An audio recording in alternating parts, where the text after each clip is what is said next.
आपल्या थर्मोडायनामिक चॅप्टरमध्ये आतापर्यंत PV diagram पर्यंतचे कन्सेप्ट आपले झालेत. समोर जाऊन आता आपण थर्मोडायनामिक प्रोसेस हे कन्सेप्ट बघू.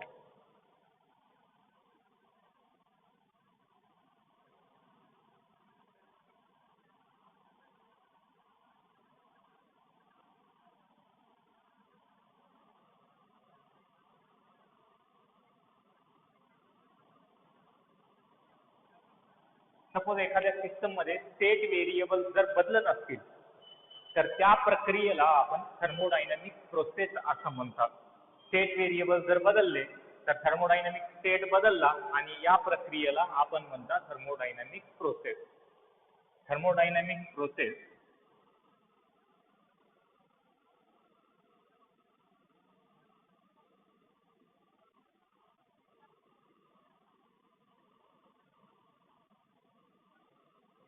is a procedure by which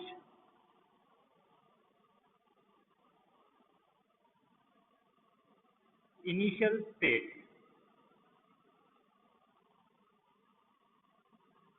of a system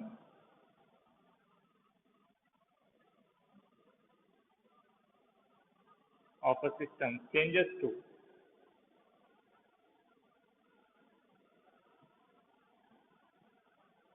final state. आणि हे सिस्टमचं स्टेट बदलते कसं? सिस्टमला हीट ऍड करून आपण त्याचा स्टेट बदलू शकता किंवा सिस्टम मधून हीट रिमूव्ह करून त्याचा स्टेट बदलू शकता किंवा सिस्टम काही ना काही वर्क डन केलं तर त्याचं स्टेट बदलते किंवा सिस्टमवर वर्क डन झालं तरी स्टेट बदलते. आता हे स्टेट बदलायचे वेगवेगळे प्रोसिजर्स आहेत. लक्षात असू द्या, स्टेट बदलते वेळेस हे जे प्रोसेस होते थर्मोडायनामिक प्रोसेस खूप स्लो होते, इन्फिनाइटिमली स्लो होते. कारण हे चेंज होते वेळेस system always in thermodynamic equilibrium पाहिजे, तेव्हाच आपण स्टेट व्हेरिएबल डिस्क्राईब करू शकता. ड्युरिंग द प्रोसेस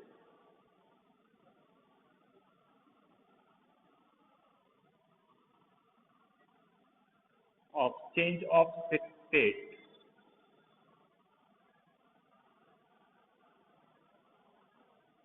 किंवा याला असे लिहू शकता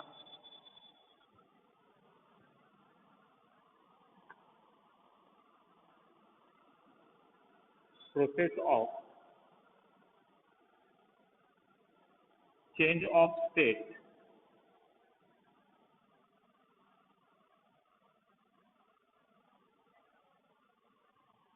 occur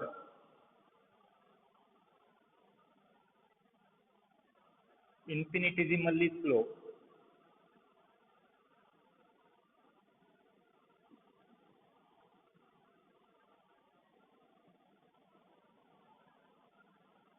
because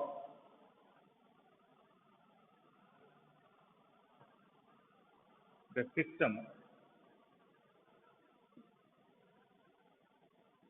has to be in thermodynamic equilibrium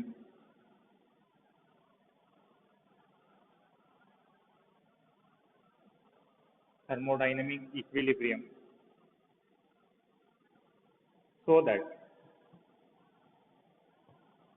state variable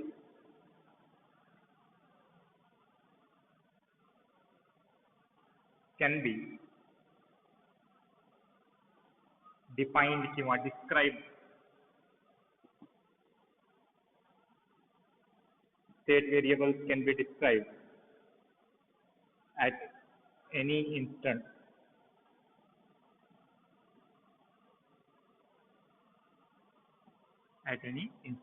कोणत्याही क्षणी स्टेट व्हेरिएबल्स आपण डिफाईन करू शकता. सपोज स्टेट 1 इथं आहे, स्टेट 2 इथं आहे. हे जे पाथ आहे या पाथवर या जागी जरी स्टेट व्हेरिएबल्स विचारणं डिस्क्राईब करू शकता. पण कधी हे जे प्रोसेस आहे खूप स्लो झाली पाहिजे. स्लो झालं तर काय होते, थर्मोडायनामिक इक्विलिब्रियम मध्ये राहते आणि थर्मोडायनामिक इक्विलिब्रियम मध्ये राहिलं तरच आपण स्टेट व्हेरिएबल्स डिस्क्राईब करू शकता, अदरवाईज नाही.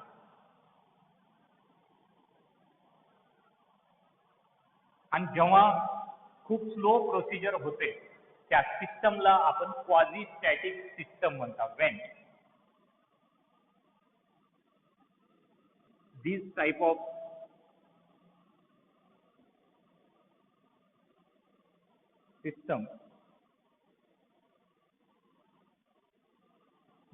of system are called as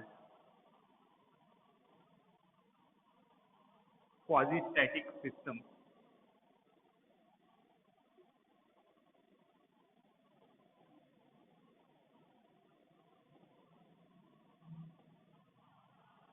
लक्षात असू द्या, जर एखादी सिस्टम स्टेट 1 to 2 चालली तर हे पाथ आहे. हे पाथ काय डिस्क्राईब करते? इंटरमिडिएट स्टेजेस डिस्क्राईब करते. ठीक आहे, एक इंटरमिडिएट स्टेट असे खूप इंटरमिडिएट स्टेट राहतात. या सगळ्यांना जॉईन करून म्हणजे यांचं लोकस आपल्याला एक पाथ देते. Wien a system changes from initial to final state, when a system changes from initial to final state, it passes through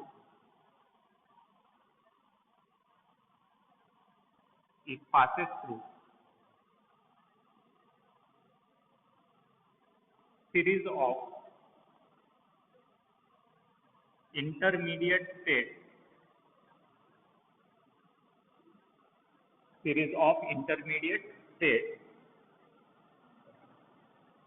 जेव्हा सिस्टम इनिशियल टू फायनल स्टेटला जाते तेव्हा त्याच्यामध्ये सिरीज ऑफ इंटरमिडिएट स्टेट्स राहतात. त्यांना आपण पाथ म्हणतात, which is called as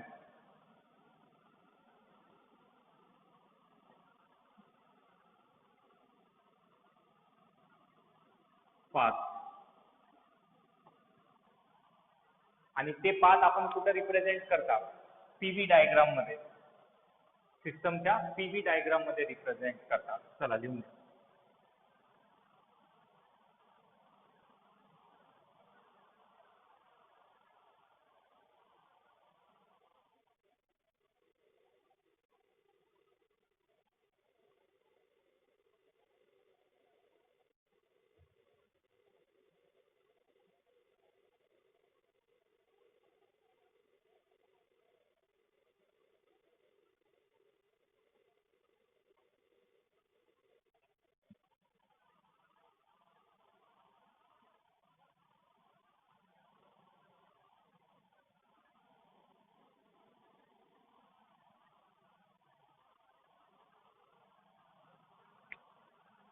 Which is called as path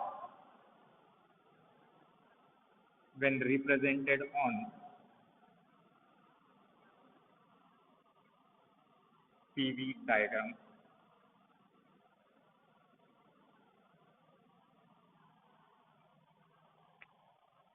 आणि PV diagram काय सांगते? कशा प्रकारे सिस्टमचा बदल व्हायला आहे ते पीव्ही डायग्राम दर्शवते. थर्मोडायनेमिक प्रोसेस म्हणजे काय? अशी प्रक्रिया सिस्टम 1 स्टेज 1 टू स्टेज 2 कसं चाललंय हे जाते वेळेस डायरेक्टली जाईना, काही ना काही स्टेट व्हेरिएबल्स बदलतात आणि स्टेट व्हेरिएबल्स बदलण्यासाठी सिस्टम थर्मोडायनेमिक इक्विलिब्रियम मध्ये पाहिजे, म्हणून दुसरा पॉईंट हे आहे. आणि जेव्हा सिस्टम थर्मोडायनेमिक इक्विलिब्रियम मध्ये राहण्यासाठी ते प्रोसिजर खूप स्लो व्हावं लागते. आणि जेव्हा खूप स्लो प्रोसिजर होते त्या सिस्टमला आपण क्वाझी-स्टॅटिक सिस्टम असं म्हणतो. आणि जेव्हा इनिशियल टू फायनल स्टेटला जाते, मी इथं डायग्राम काढलो होतो, खूप इंटरमिडिएट स्टेट्स राहतात. त्या इंटरमिडिएट स्टेट्सला जेव्हा आपण पीव्ही डायग्रामवर ड्रॉ करतात तेव्हा त्याला काय म्हणतात? पाथ म्हणतात. आणि पाथ काय डिस्क्राईब करते? सिस्टम मध्ये बदल कसं घडायला आहे ते पाथ डिस्क्राईब करते.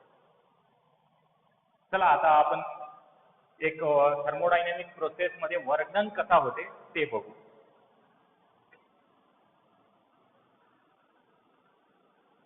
थर्मोडायनेमिक प्रोसेस या कन्सेप्ट मध्ये वर्क डन आपल्याला शिकायचं आहे, हीट ऍडेड शिकायचं आहे, त्यानंतर क्लासिफिकेशन ऑफ थर्मोडायनेमिक प्रोसेस एवढे कन्सेप्ट बघायचे.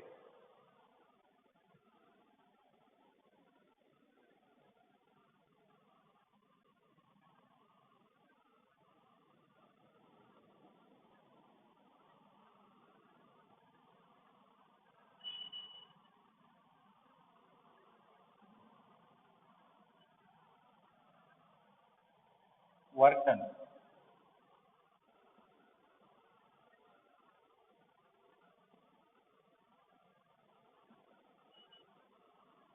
During thermodynamic process.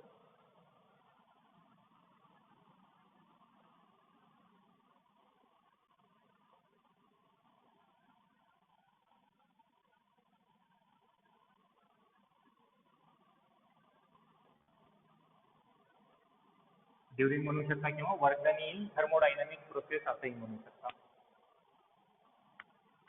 मी एक पीव्ही डायग्राम इथं ड्रॉ करतो.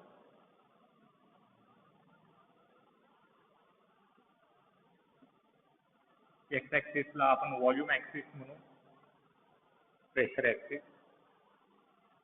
सपोज